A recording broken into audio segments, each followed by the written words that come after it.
Mesdames et messieurs, bonsoir. Il est 20h sur ITV. C'est parti pour le journal. Et ce soir, le site juste décrète une grève de 48 heures à partir de ce mercredi 18 juin.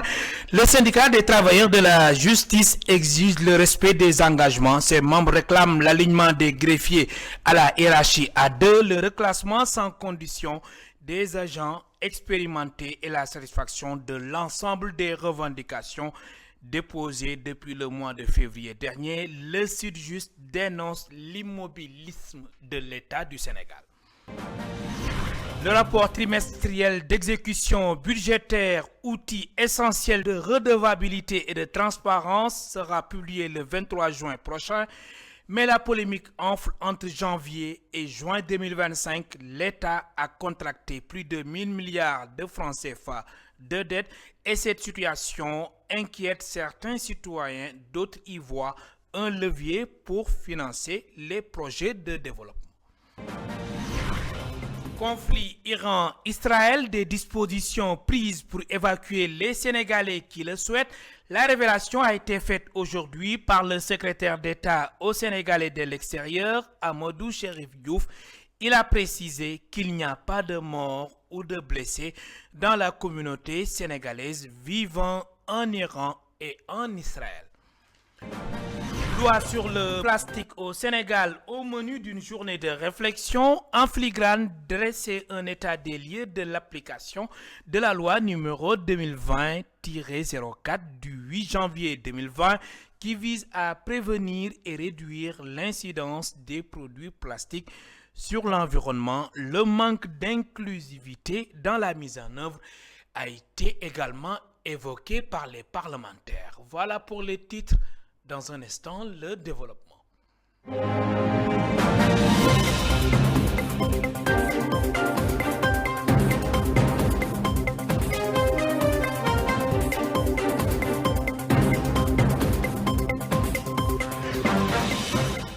Je vous le disais il y a un instant, le Sud-Just, syndicat des travailleurs de la justice, décrète une grève de 48 heures à partir de ce mercredi 18 juin. Le syndicat des travailleurs de la justice, justement, exige le respect des engagements. Ses membres réclament l'alignement des greffiers à la hiérarchie A2, le reclassement sans condition des agents expérimentés et la satisfaction de l'ensemble des revendications déposées depuis le mois de février dernier. Le Sud-Just dénonce l'immobilisme de l'État du Sénégal. Je propose d'écouter Maître El Hadj Ayaboun Malick Diop. Il est le secrétaire général national du Sud-Just, syndicat des travailleurs de la justice.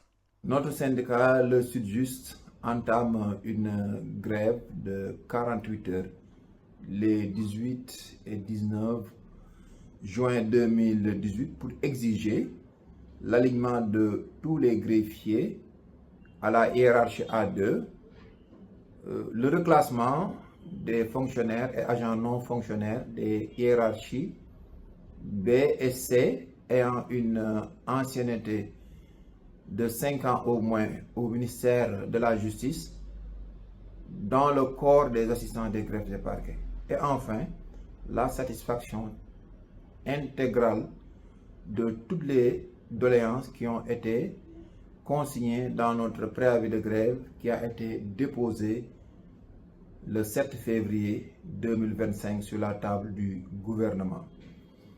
Nous regrettons l'attentisme du gouvernement qui aurait pu régler tout ce problème de la manière la plus pacifique parce que le Sud-Just lui a accordé une trêve de 14 mois.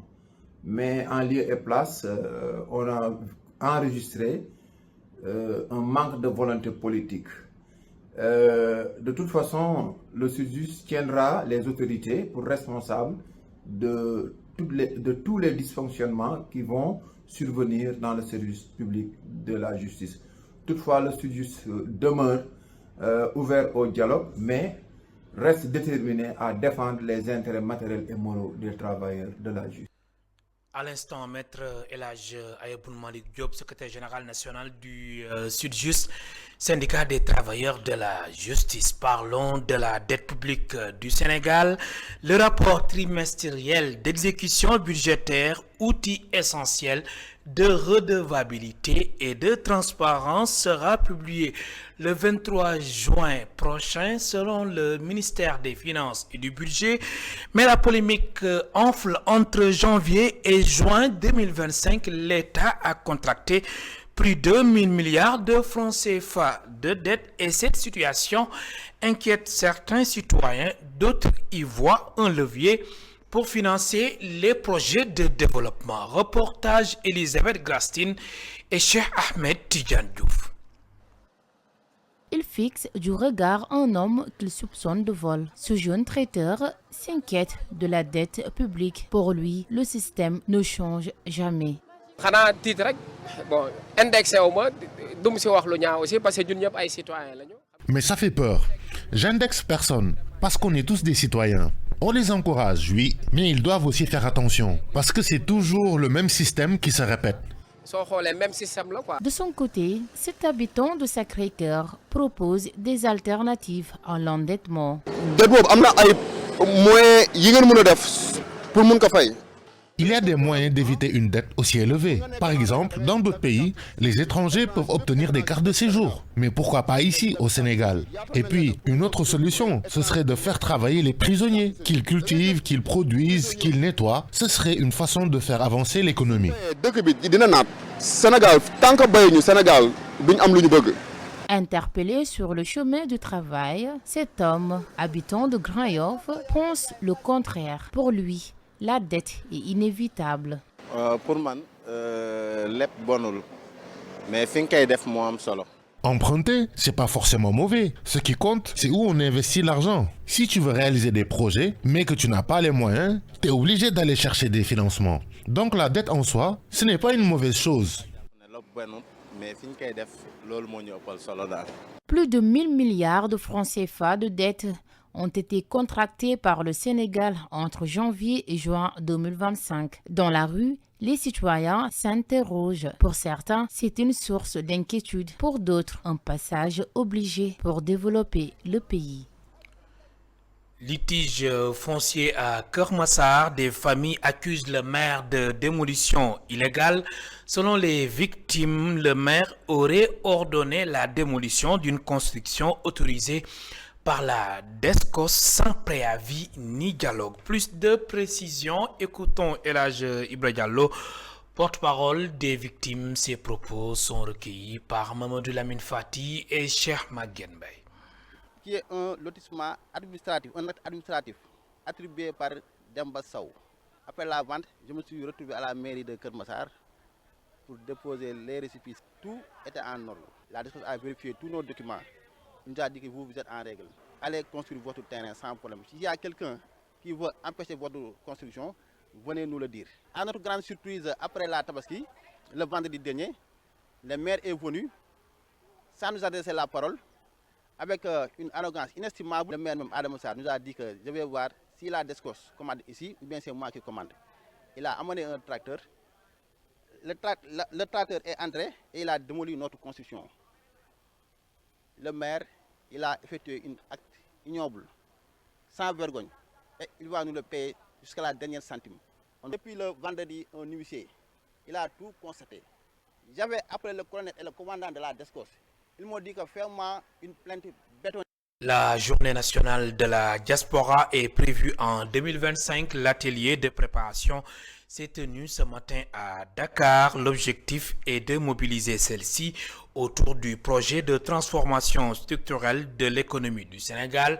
Le secrétaire d'État au Sénégal et de l'extérieur a magnifié l'apport continu des expatriés sénégalais qui ont impacté le PIB national à hauteur de 10% en 2023. Explication Satou Diba et Seleman Diallo. Divers acteurs institutionnels, représentants de la diaspora, organisations de la société civile et partenaires techniques ont posé les bases de la préparation de la Journée nationale de la diaspora prévue en décembre 2025. Elle vise à reconnaître la contribution essentielle des Sénégalais de l'extérieur au développement économique, social et culturel du pays, selon le secrétaire d'État aux Sénégalais de l'extérieur. Étant donné l'importance de la diaspora et la vision 2050 qui nous demande de mobiliser la diaspora pour l'agenda national, nous pensons qu'organiser une journée de la diaspora à l'instar de beaucoup de pays qui le font et qui l'ont réussi, qu'il serait opportun pour nous au Sénégal d'organiser cette journée de la diaspora.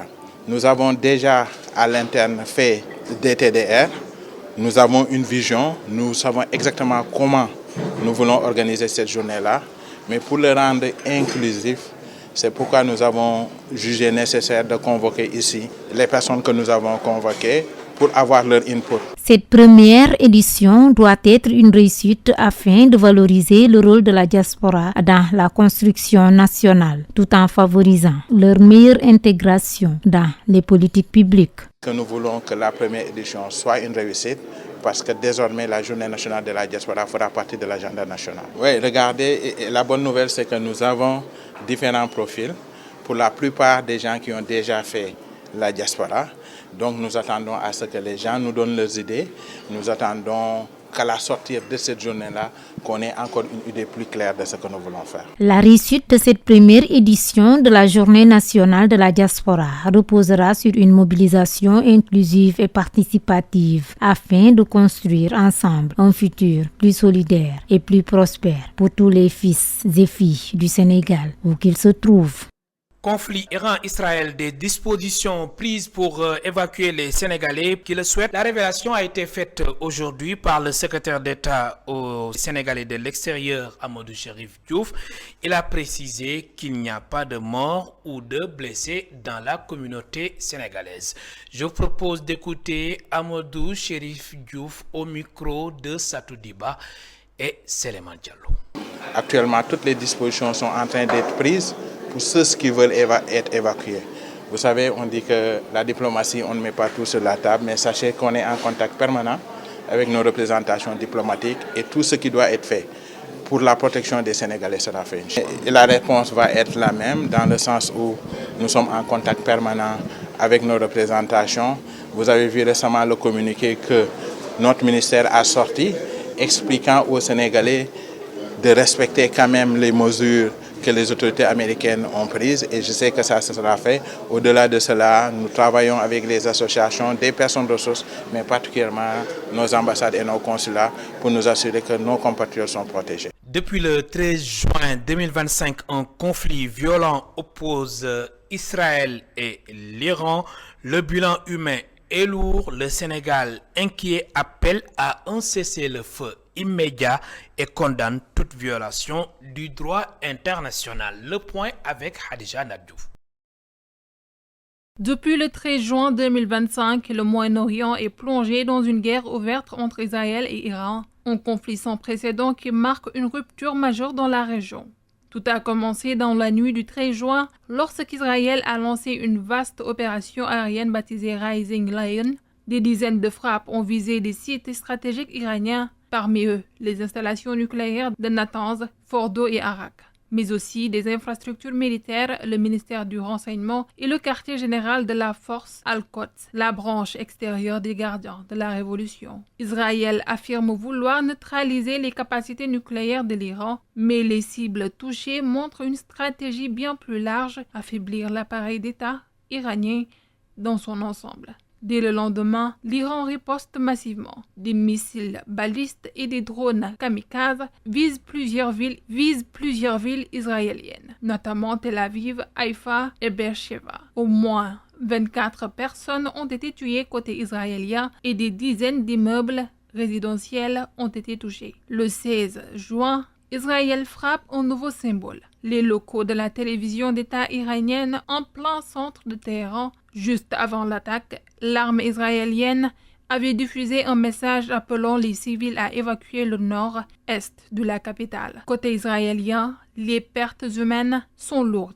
plus de 220 morts selon des ONG locales, dont une majorité de civils. En 4 jours, ce conflit a déjà fait plusieurs centaines de morts, provoqué des déplacements massifs de population et mis la région en état d'alerte maximale. Les puissances régionales et internationales appellent à la désescalade, mais ni Téhéran ni Jérusalem ne montrent de signes d'apaisement. Le risque d'un embrasement régional impliquant la Syrie, le Hezbollah, voire des puissances du Golfe est désormais bien réel. Ce conflit né autour de la question nucléaire est en train de devenir une confrontation stratégique totale entre deux puissances régionales. Dans un communiqué officiel rendu public ce lundi 6 juin, les autorités sénégalaises ont exprimé leur profonde préoccupation face à l'escalade militaire entre Israël et la République islamique d'Iran. Dakar réagit ainsi à l'attaque israélienne contre le territoire iranien qu'elle juge susceptible d'aggraver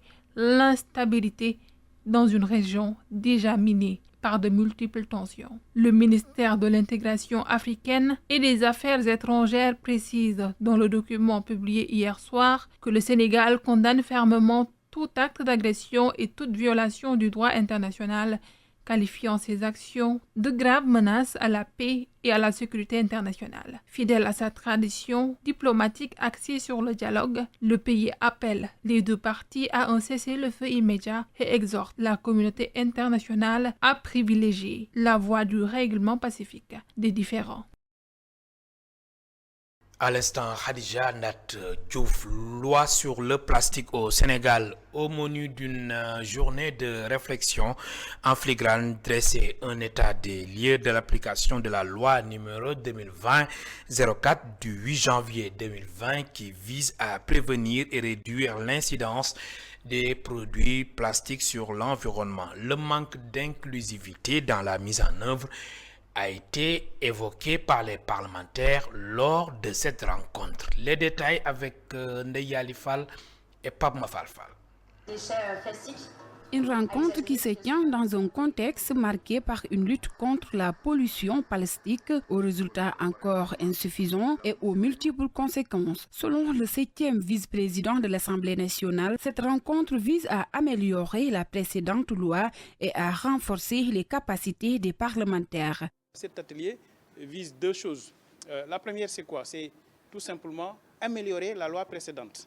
Donc, outiller les parlementaires à avoir les capacités nécessaires pour améliorer la loi précédente.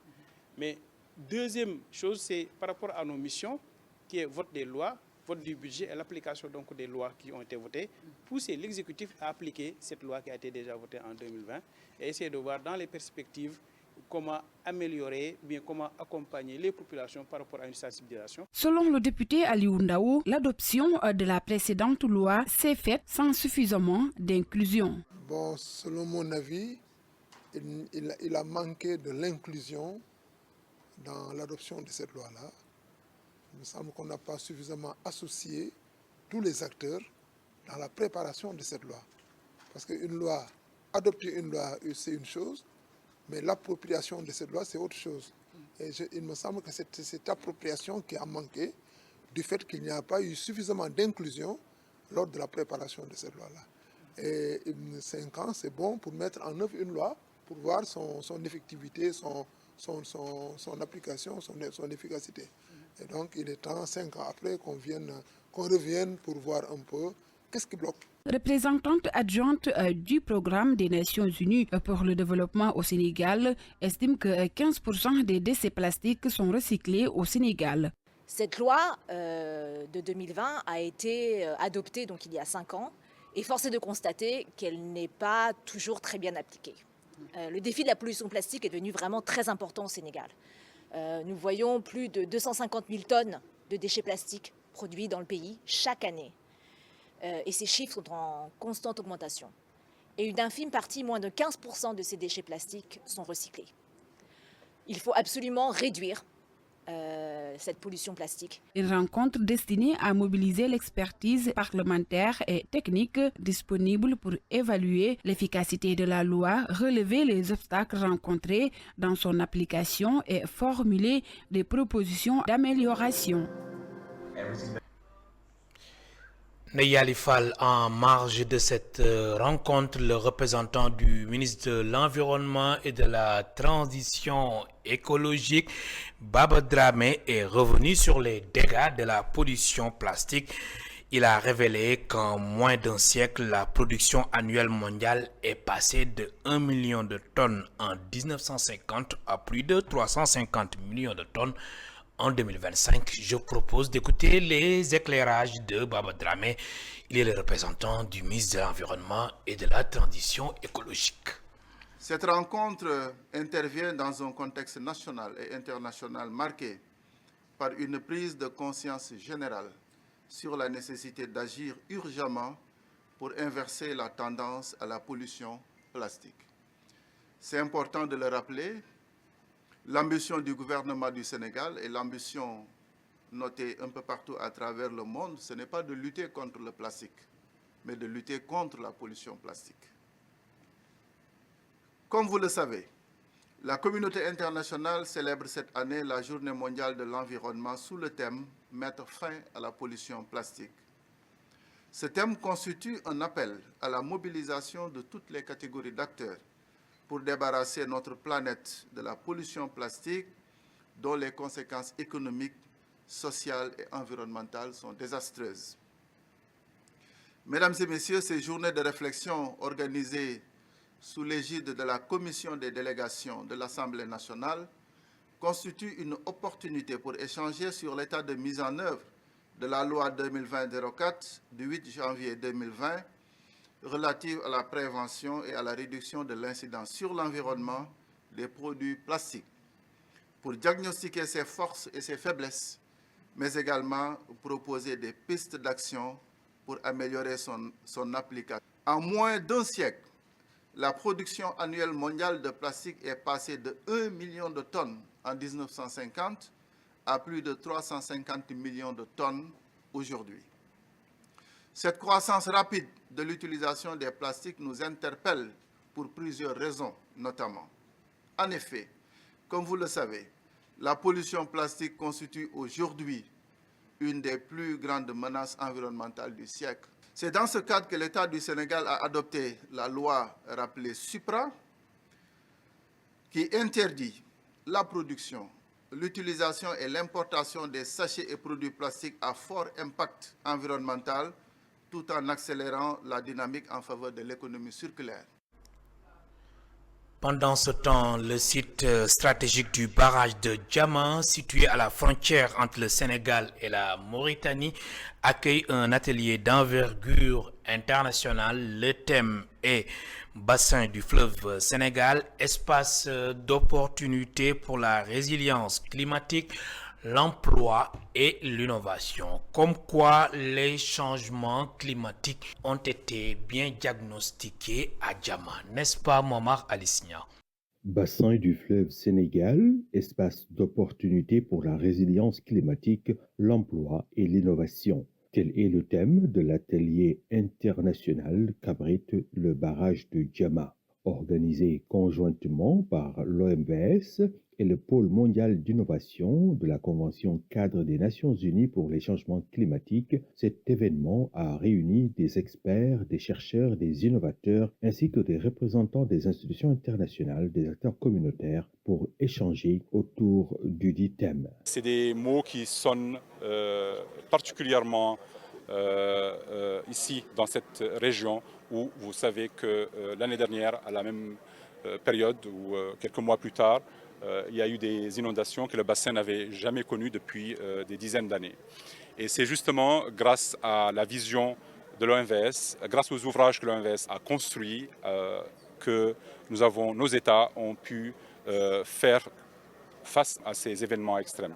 Cette rencontre internationale a pour objectif d'identifier des solutions innovantes et climato-intelligentes dans les domaines de l'agriculture, de l'eau, de l'énergie, de la gestion des écosystèmes et de l'économie verte. Les bassins fluviaux jouent un rôle très très important pour le développement durable.